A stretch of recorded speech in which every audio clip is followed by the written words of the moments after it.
Good evening. I'm Jedi Hill, Amazon best-selling author and soon to be the youngest president. And this is my brilliant, amazing partner, Anna Rocklina. And she was nice enough to agree to come on with me today so we can share some dating tips that we've used to maintain a fun, harmonious relationship. Wonderful. Good evening, everyone. Glad to join you. And this is my first time, so I'm very excited about it. Right. So we're going to give everybody a couple seconds, pop on, because we know we said we'd do this, and then we'll get started. And please, as we're going through this, ask any questions you have about dating or things going. So, Anna, to hear it from the ladies' perspective, how was it when we first met? Tell us the story when we first met. Well, it was a magic. The first time when we met, it was in October. And immediately when he took off his glasses and we were next to each other and he looked into my eyes, and oh my God, that was the feeling that I've never felt before. It was something very familiar, like something that I knew before, but not in this life. And then, of course, different feelings in my different chakras, and especially the root and sacral, and the heart especially. And at that time, I didn't know what it was exactly, but then eventually later on, I found out what it was. Good evening, Carla. Thank you for coming on. So yeah, for us, it was basically love at first sight. And so you that are into the science side, the abbreviation for the chemical is PEA. It's a long, very complicated name to pronounce, so I'm not even going to try and attempt it. No need to butcher it. But after that, we met, there was a great connection. And then we tried to line up coffee. She was flirtatious, and then she ran away. So well, that happened because I was in the middle of building my career again, and I was busy, and I just didn't even think about dating anyone. But then on Christmas Eve, as many of you may know, I released the first edit of my book, Alchemy of the Master's Path. And Anna here read almost the entire book on Christmas Day because her family's in Russia, and so she wasn't able to be with family. So after she did her phone calls with them, she read the book. Yeah, I read the book, and it took me, I was planning to finish it within one day, but it was about 1 a.m. or 2 a.m. I'm like, okay, this is it. I cannot finish this book within a day because it was so exciting. And it was an amazing book. I learned so many good strategies. And in addition to, knowing the holistic health modalities and all of those strategies that he was talking about in the book, I'm like, wow, that's what I've been doing. So that's a good book. Hi there, Susan. Thank you for coming on. Hi, Shane and Carla Fisher saying twin flames. And okay, let me actually, for the book, because Anna, after that, where she read the book, we started dating and went on our first hike. Mm-hmm. And at the very end of the acknowledgments, I wrote, I met my twin flame who helped me finish getting it ready for print, referring to the book. Anna actually helped edit all through this and read it, multiple times to help me make sure I got my punctuation and everything proper, because being dyslexic when I was younger, I'll occasionally transpose letters and my spelling sucks. So Google spell check is one of my best friends. Susan saying hugs to you both. Thank you, Susan. Thank you, Susan. And good evening, Avalanche. Timothy. So to start on some of these things that, we've done as a couple. And if you're familiar with Bruce Lipton, he talks about his book. Yeah, nice to have an editor on staff like that. Yes, Shane. Don't get me wrong. She's gonna have her own book soon, and I'm gonna have to help her go through it as well too. Oh, so it's gonna be payback. Don't worry. It's gonna happen. So we talked about the honeymoon experiment. So, when you look at the Buddhist principle of non-attachment, you realize everything is temporary and impermanent, which lets you actually love deeper and be more compassionate. So both of us wake up every morning, thanking Creator for a brand new day. And, I usually say, whispering, "Good morning, my angel," as soon as we're waking up, before we even get a chance to kiss or make love for the morning. And we make sure we never go to bed angry. Like if there's any issue, we will talk it out, clear it out before we go to bed. So, that's part of how we help maintain the honeymoon effect. But what are some of the best tips you've learned from your dating life that, we employ on a day-to-day basis, Anna? There is a lot of things, but first I want to talk about the book. So there's a few strategies that I learned, and they were amazing and very helpful. So the first one was, so whenever you're in disagreement with your partner, and back in the days, I used to just raise my voice and yell. And of course, it was not a good way to handle the situation. So I learned to just take a deep breath, pause, and then when I'm calm, continue the conversation, just to make sure that there's no miscommunications. You understand what the partner was saying, and you clarify what the partner was saying, and then just deal with it. At times, for instance, if I'm very upset and I don't feel like talking at this moment, I just step outside. And stepping outside and just grounding. So that strategy that he taught me, well, he learned it from others, from other masters, is grounding is very important. And grounding, I'm talking about like hugging a tree or taking the shoes off and just feeling that grass and the ground and just putting the feet in the river. That's just very, very effective way to ground yourself. And then, once I feel much better, and then just go back and we talk. It's all about communication. Of course, it's about communication. Hi there, Joseph. And as Anna said, it really is all about communication. You don't get what you want out of relationships. You get what you communicate and you negotiate. And we rarely ever raise our voice to one another. And if we do, it's usually like, "Stop, you're going to, car, something." More for a warning than actually being mad at someone. And, if either one of us do raise our voice, we catch it within seconds, usually within a word or two. We stop, we pause, we breathe. If I say something that upsets her or vice versa, ask for clarification, ask to reframe it so you don't take it personally and you actually get to understand what people said. Because one thing I've seen with a lot of people, clients and everything else, and they'll get upset and just get things running in your head for issues that aren't even really real.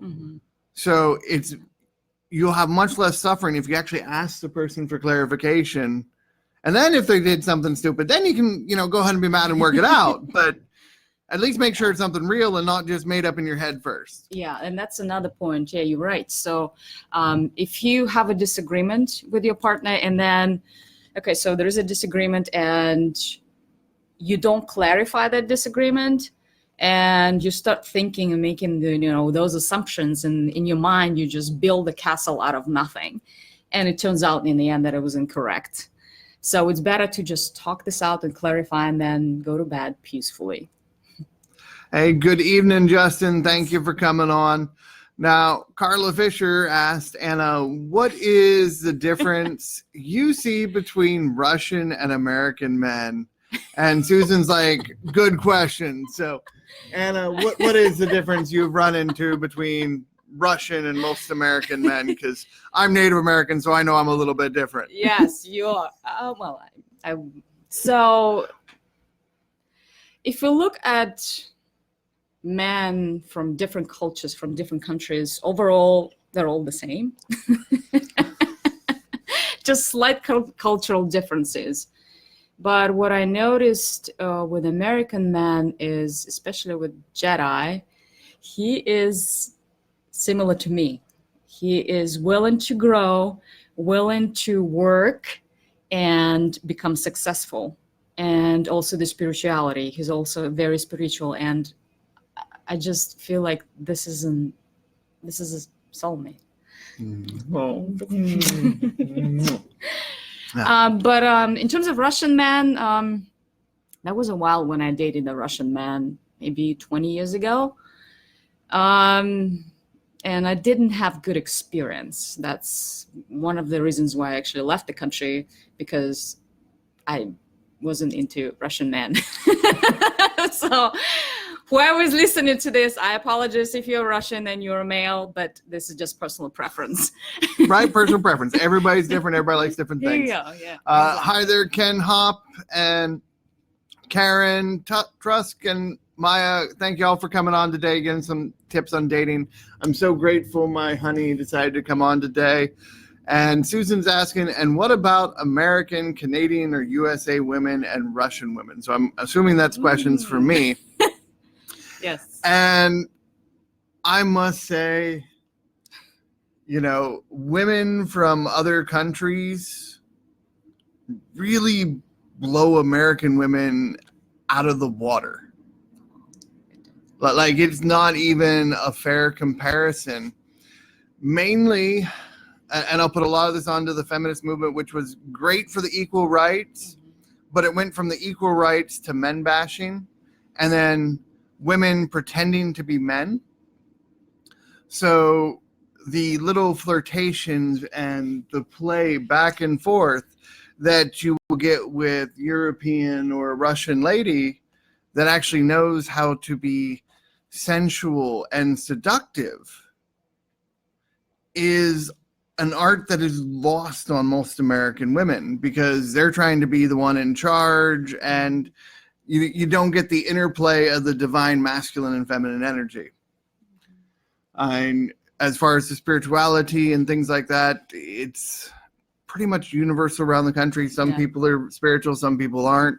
I do find as a whole there are many, many more women attempting to be spiritual than men, but that's also because when you get into the divine masculine and divine feminine, give you a brief little one on this.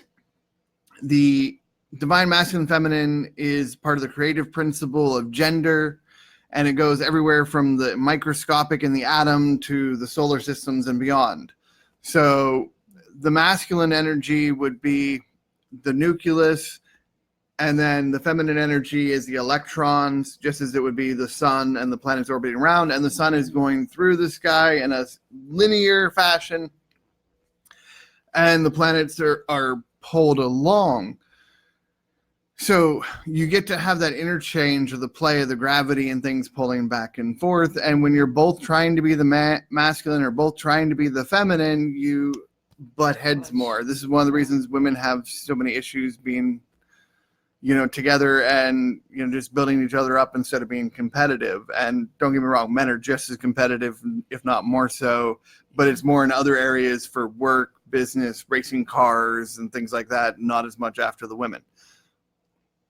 So, well, that being said, yes, I understand that concept, but also the femininity, yes, but in addition to masculinity. So I have both of those. Well, yeah, yes, we all have both of us, but you have the interplay to where you can be the soft, the subtle, the alluring, the receptive, which are the divine feminine traits. Mm-hmm. And I just don't see many American women embodying those. Don't get me wrong. I have some good friends that I know do, but it's a very small percentage. And, you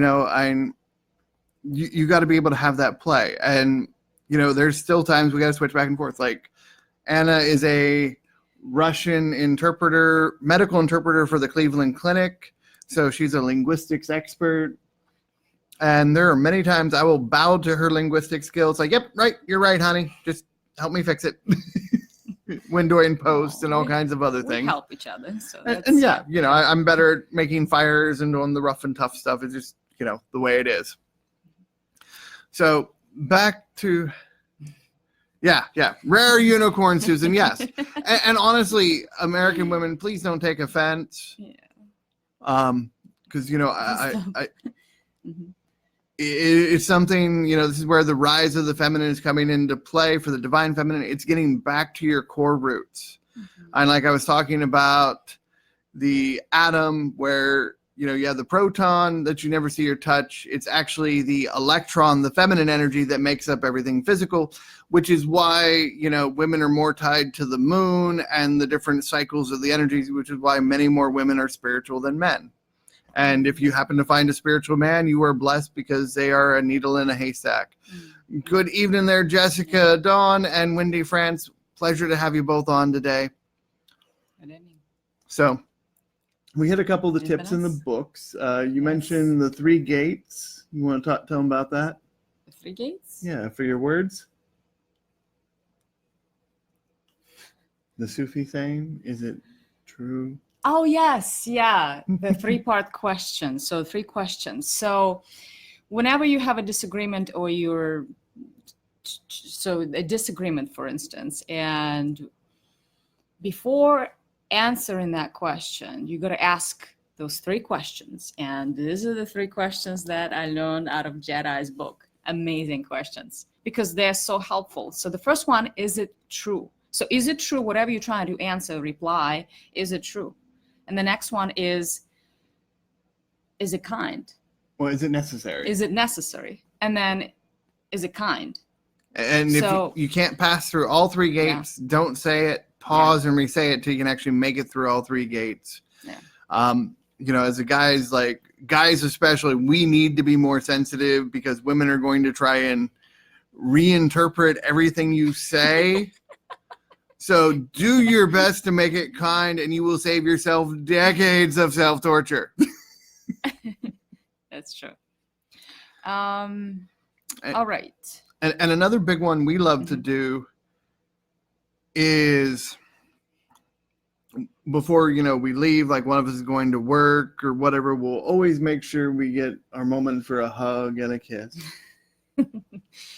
Well, of course, it's one of the love languages. And of course, that's another point that you need to know your partner's love languages, the primary love languages. So which is the physical touch. Right, which is high on both of ours. We are very big on the physical touch, as well as the alone time or the quality time. Quality time, yes. So yeah, definitely spending time together and enjoying things that we love. Yes, that's the bonding time. Right. And of course, the acts of service and the gifts and the words of encouragement. So it's very important to know your partner's language to make sure that it's going to be working. And if you haven't heard of the 5 love languages before, and look up the book, it's wonderful. The better you know your partner's love languages, because say she loves gifts, but you like to encourage with words, well, she's not going to feel appreciated if you're just talking to her. She wants gifts. Mm-hmm. So find out what your partner's love language is so you can best give them the love that they desire and serve them at the highest level. Hey there, Bill Edwards. Thank you for coming on. There's a question. So, for Myers-Briggs type, I'll get back to your question here in a second, Carla. We are both INFJ, the advocate. Yeah. The rarest of the Myers-Briggs types. So that's another thing that makes us in. Exactly. Work together. Well, yeah, we're both very intuitive, the empathic, sensitive to other people's thoughts and emotions. She actually yells at me for reading her mind too much. Though she reads mine a lot too, which is really cool to have that deep of a connection that, I can't hide anything from her because she's going to hear what I'm thinking anyways. Well, not everything, but a lot of things, yes, definitely. I was like, this is what he's thinking. Like, okay. Yeah, definitely feelers. Mm-hmm. Now, and if you guys know anything about psychic senses, the knowing and the sensing, the physical touch, all of your senses for the sixth sense is just expanding it beyond what is normally considered physical. There are people that are sensitive enough they can consciously detect or see the magnetic fields. That's how they see auras in the different colors. They might have different cones in their eyes that they're able to see a little bit further in the spectrum, similar to how cats and birds do, which lets them see things that other people don't. So Carla Fisher's been going this, I've been hearing this catchphrase of toxic masculinity lately. What is that about? Well, Carla, don't get me wrong. There are guys that are complete jerks and just scum. But the term toxic masculinity has been used as a catchphrase to bash any masculine trait. Being competitive, being driven, goal-oriented, being, the take charge type, the leadership. So they're trying to put any negative trait and just throw it on the men. It's where the feminism went too far from equal rights, equal pay to bashing.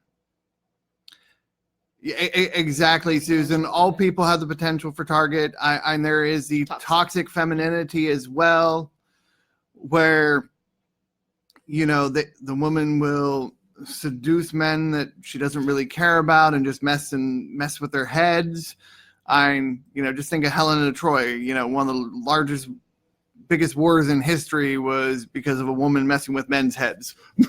But I think it also because talking about toxicity in the relationship, I'm thinking that and feeling that the problem with that is that you got to be ready for a relationship. You got to take care of, heal any kind of traumas that you have. You got to know yourself. You got to love, respect yourself, and then start the relationship, and then it will just happen naturally. You'll just meet that one one day, right? Unexpectedly at the holistic health expo. Yeah. Thank you, Hank Stella, and he'll be on one of my guests for podcast coming up here. I believe next Saturday it'll be published. So if you're not familiar with the HHH Expo, look it up. It's a wonderful thing. If you're Northeast Ohio, it's basically the largest event in Northeast Ohio for spiritual people. And Susan was asking about INTJ, the reformer with balanced wings. Okay, you've got the introvert, the intuitive, the more judging. And hold on. The feeling and the, what is the T? My mind went blank for a moment. Intuitive, extrovert? No, the T. T,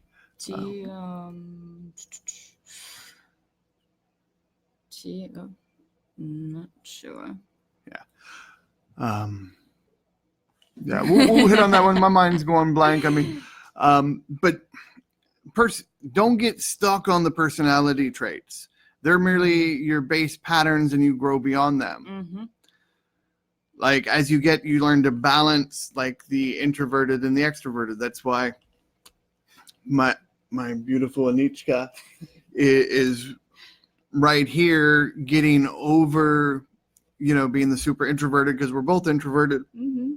And I've been working at this for 6 months, and I'm just now starting to really get comfortable on video and, be able to relax more so people can see a little more of my personality and I don't look as much like a robot. No. Yeah, you're definitely, we're all rare, and you got to find your things. Ooh, what? Which reminds me, both of us, unbeknownst to the other, before we met,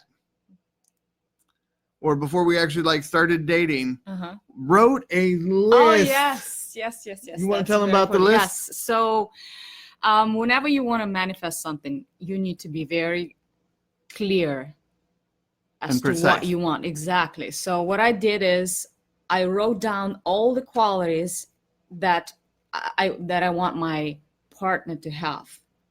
And there was a long list, of course. And on all of those, except 2, Jedi met. I was like, wow, that was straight to the point. I'm like, this is it. That's law of attraction works. And if you know how to do it and you practice it, this is going to happen.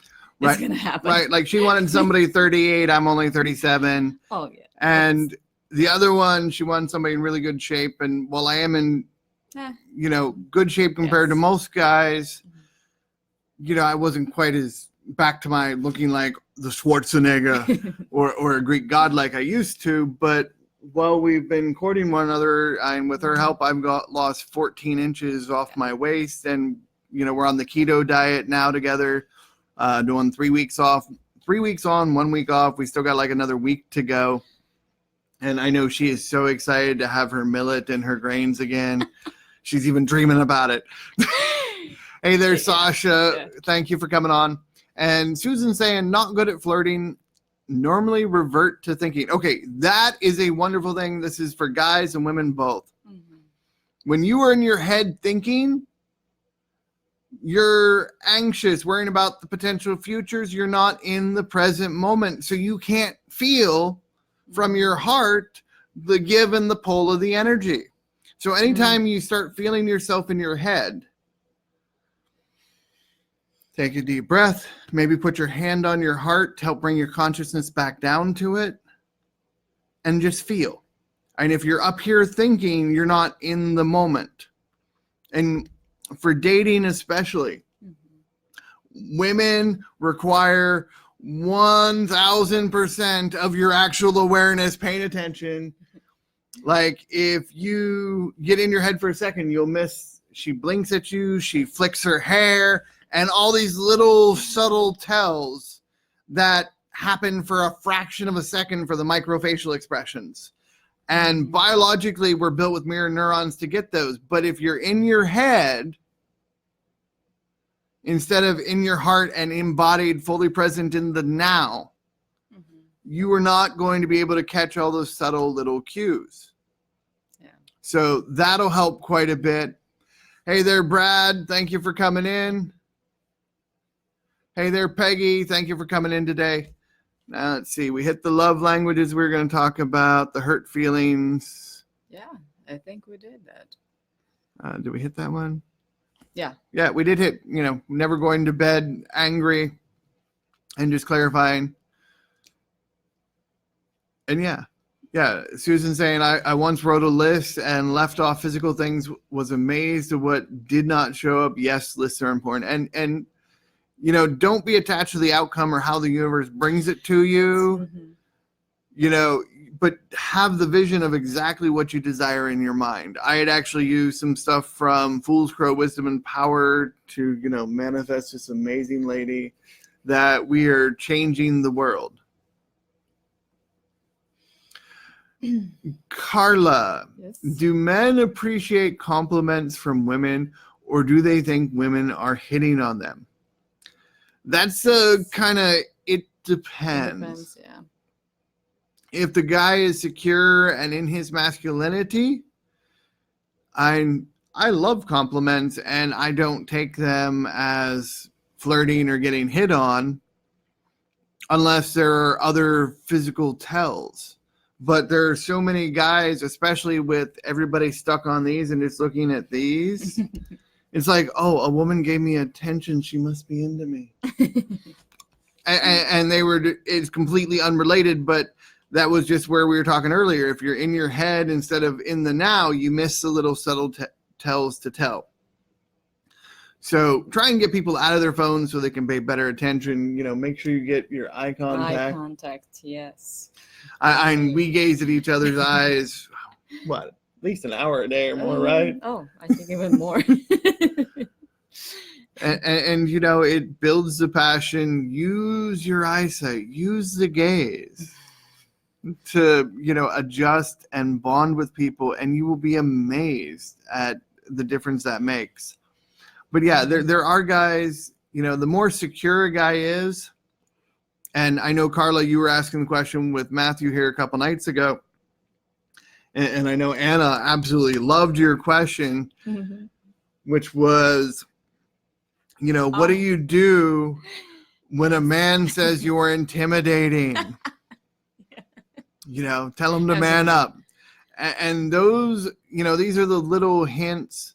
Like, if a guy takes it as flirting, he might be attracted to you, and play with it. Have some conversation. If he can be nice and polite and do playful banter without, just trying to be overtly, too rough or anything like that, and knows the ability of the push and the pull. Mm-hmm.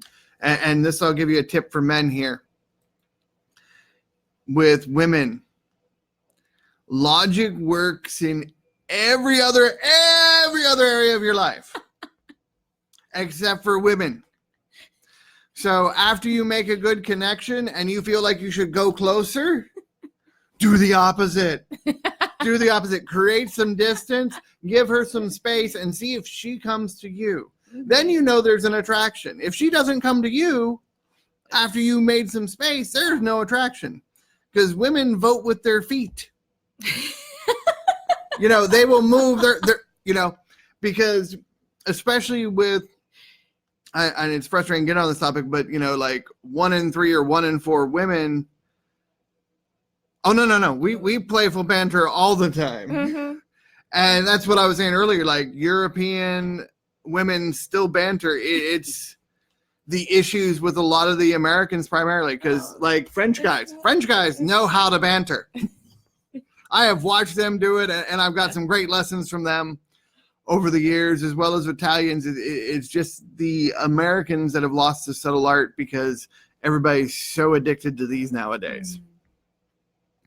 And the technology and roles getting switched in TV to where, the normally masculine roles played by women and the feminine roles played by men. So everybody's getting their antenna all crisscrossy. Mm-hmm. So playful banter does help, and it's worth it. And keep traveling. You'll attract it. You'll find it. I believe in you.